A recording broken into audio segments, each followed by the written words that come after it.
Hey everyone, welcome to Investing for Profits. My name's Nathan and today we're going to be talking about the two key things that I think every investor needs to be aware of to make sure that when they're investing for success and not setting them up for failure.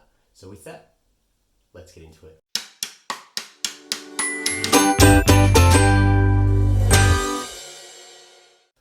Number one is it gets too hard.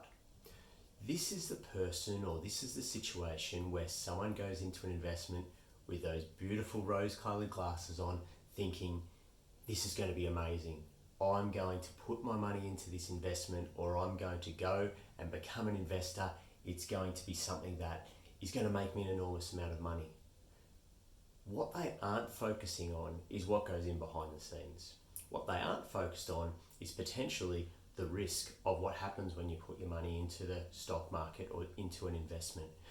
What they aren't focused on is the effort that goes in behind the actual outcome.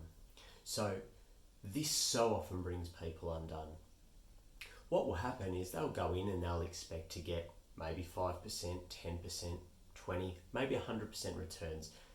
The number doesn't matter. What matters is their perceived reward for the effort or the risk of that investment strategy. So let's talk about how this might play out. We go into an investment expecting to get a return. At the end of that 12-month period or the period of time, we get that return. If we expected that during that period we'd be putting in 5 minutes of work a week, and if at the end of the 12 months it actually turned out that we're putting in 3 hours of work a week, how do you think you'd feel about that 20% return? Would you feel the same that you thought you were going to feel when you were only putting in 5 minutes as compared to 3 hours? Probably not. And the reason for this is that we have an inbuilt reward for effort, risk and reward type mentality built in that says to us, we're going to go and get this return, and this is what we're going to need to give in order to get that return. If we feel like we're giving more than what we expected, we feel like we're being shortchanged. We feel like we're not getting what we wanted out of that interaction when we originally signed up for it.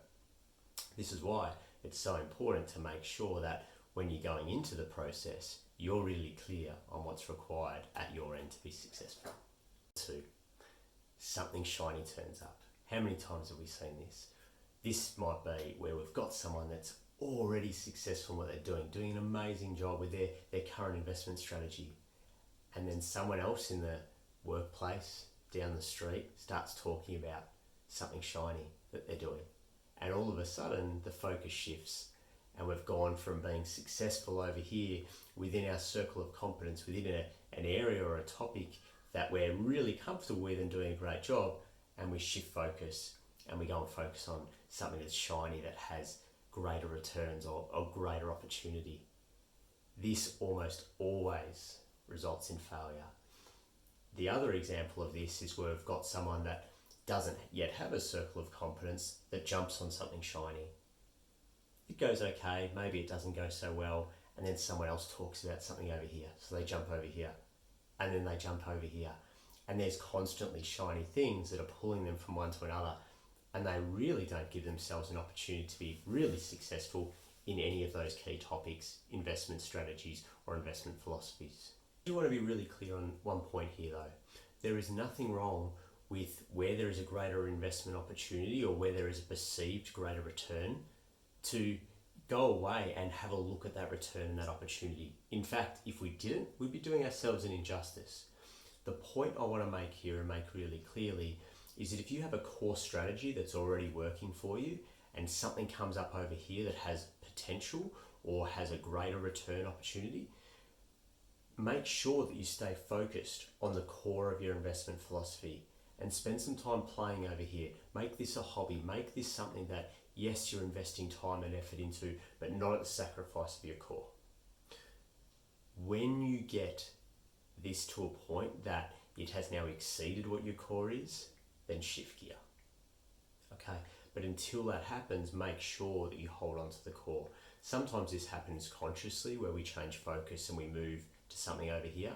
Sometimes it happens subconsciously and we don't even know it's happening. So something to be really mindful of, that you are staying focused on what that core is, and when something else comes up, spend the time, do the due diligence, get to know it, learn about it. We shouldn't be doing anything that we don't know anything about, but spend the time to get that right, keep the core stable until such time that something shiny has exceeded what your core is, and then by all means shift gear, go for it, and good luck.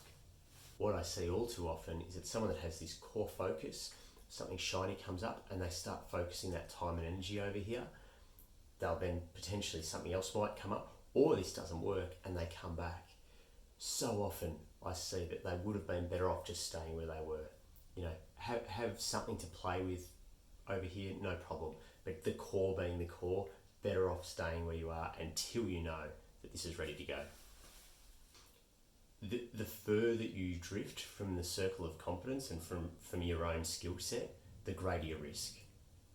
Even if you're chasing higher returns, and this may have an opportunity for higher returns, if it's outside of your skill set, if it's outside of your wheelhouse, the risk increases. And at that point, you've got a decision to make. What's the risk reward of that investment opportunity? Then for those individuals that are moving from one shiny topic or one shiny investment opportunity or strategy to another, essentially what they're trying to do is find the path of least resistance for the cheapest dollar. They're trying to find the easiest way to make a dollar, and there's absolutely nothing wrong with that.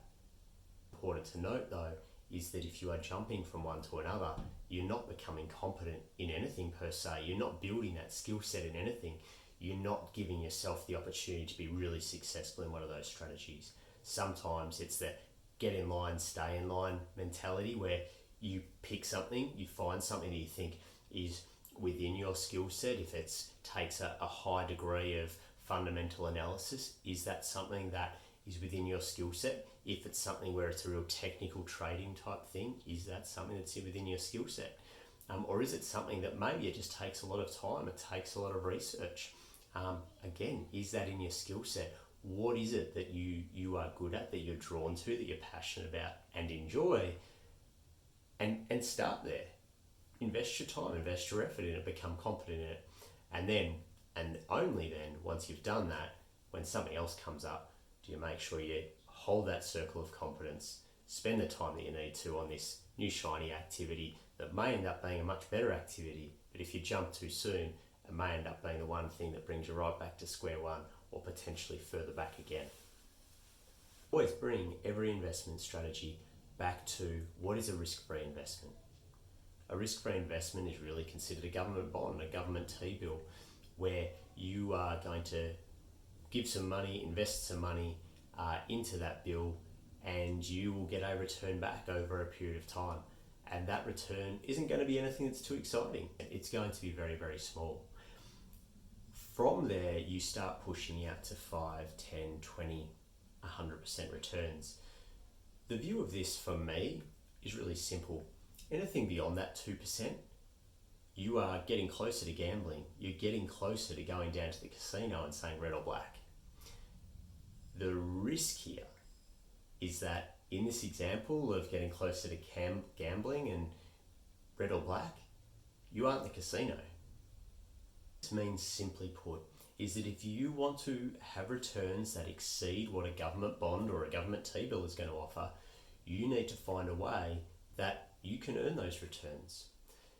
What I mean by this is that you need to have a competitive advantage. You need to have a skill set that deserves to get those returns.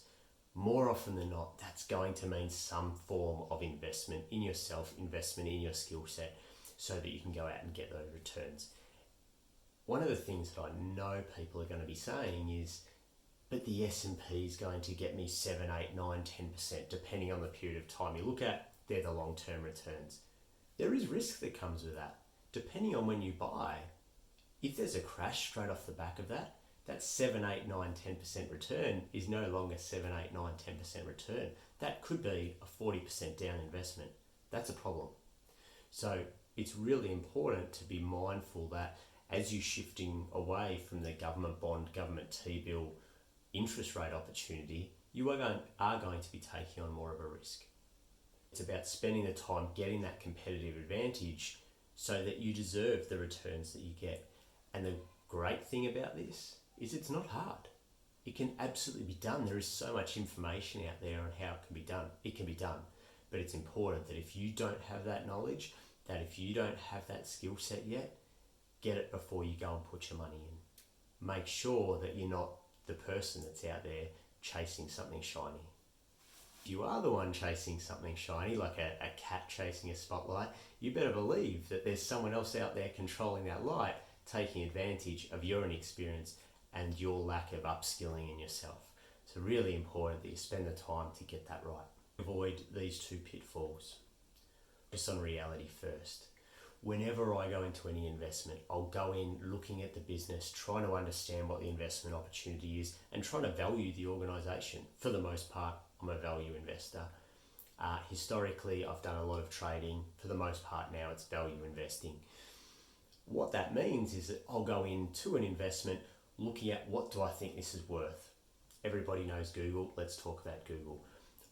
I'll go into Google, have a look at the financial reports, have a look at the income statement, the balance sheet, the cash flow statement, have a look at who's on the board, who's running Google, and from there make an assumption of what I think Google is worth today. What would I be willing to pay for it if I wanted something that I think is fair for the person on the other side of the fence who I'm buying that off. When I then go to make a purchase, however, I'm looking for a price that's well below that. I like things. Once I understand though what the company is worth and what I'd be willing to pay for it, then and only then will I go and have a look at what the company is actually selling for. The reason why I do that is because I'm not getting caught up with the rose-colored glasses. I'm not getting caught up in what Google is. Google, amazing company. Lamborghini, if you're into cars, amazing car. But at what price? Is it worth $1 million? Is it worth $20? I think there'd be a lot of people that own it if it was worth $20. If it's worth $5 million, would you spend the money? Right, we need to be mindful of what it is that exists on the downside. We need to be mindful about the effort that goes into it and the risk that goes into it. So, what does that mean? It means that you need to go into any investment understanding what is actually required of you. What is the reality of it? How much time you're going to need to put in, how much effort's going to go in, and what's the risk of your capital. Once you've done that, once you understand your potential returns, you'll have a much better opportunity to understand, am I comfortable with the effort and the time and the capital that I need to put in for the returns I'm going to get? And when you do get those returns, it will feel like you've earned all of it, you're really happy with your overall investment, and you've got out of it exactly what you set out to achieve. And I think is really important to avoid the pitfall is become competent. Become competent in what you do. Become an expert in what you do. When you are competent, you will have confidence. Confidence breeds confidence. Once you have confidence, decisions become easier. You become more structured in your decision making. You become more confident generally in your decision making. It's really easy to make a decision when we're walking up the stairs, getting returns day after day.